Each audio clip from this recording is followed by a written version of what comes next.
আসসালামু আলাইকুম। সবচাইতে কষ্টের কাজগুলোর মধ্যে একটা করতে হচ্ছে আজকে। এই পাটের জমিতে কাজ করা হচ্ছে সবচাইতে কষ্টের কাজ।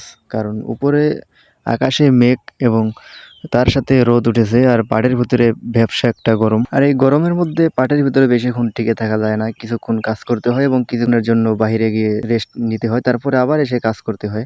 আর এতদিন একটানা প্রায় ১০ থেকে ১২ দিন শুধু বৃষ্টি নামছে।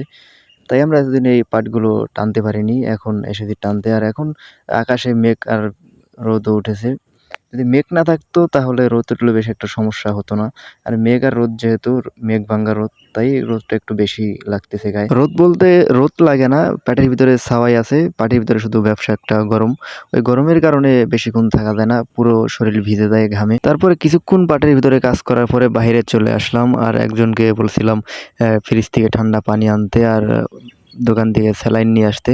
তো স্যালাইন আর ঠান্ডা পানি নিয়ে এসেছে। তারপরে আমরা স্যালাইনটাকে ঠান্ডার পানির ভিতরে দিয়ে আমরা স্যালাইনের পানি খেয়ে তারপর একটু রেস্ট নিয়ে শরীরটাকে একটু ঠান্ডা করে যে ঘামটা ছিল ঘামটা মুছে গেছে। তারপরে আমরা আবার পাটের ভিতরে যাচ্ছি কাজের জন্য। আর এই কৃষিকাজের ভিতরে সবচাইতে কষ্টের কাজ হচ্ছে এই পাটের কাজ। এই পাটের কাজের উপর আর কোনো কষ্টের কাজ নেই কৃষিকাজের ভিতরে।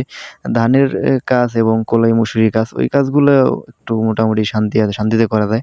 আর এই পাটের কাজ হচ্ছে সবচাইতে কষ্টের। এগুলো বুনান থেকে শুরু করে একবারে পাট বিক্রি করা পর্যন্ত শুধু কষ্টই। শুধু শান্তি লাগে যখন এই পাটগুলো বাজারে নিয়ে গিয়ে বিক্রি করার পরে টাকাগুলো পাই ওই সময়। তাছাড়া সবসময় এই পাটগুলো নিয়ে কষ্ট করতে হয়। এরপর আমরা দেখছি দুপুর হয়ে গেছে ১২টা ১২:৩০ মতো বেজে গেছে। তো পাটের কাজ রেখে আমরা তাই বাড়িতে চলে যাচ্ছি। বাড়িতে আমাদের কাজ আছে। আর যাবার সময় আমাদের ধানের জমি আছে। ধানের জমিটা দেখে কারণ এই ধানের জমির উপরে আমরা এক জায়গায় কিছু ওষুধ দিয়েছিলাম পরিষ্কার করে। কারণ ওইখানে আমরা চারা ফেলবো।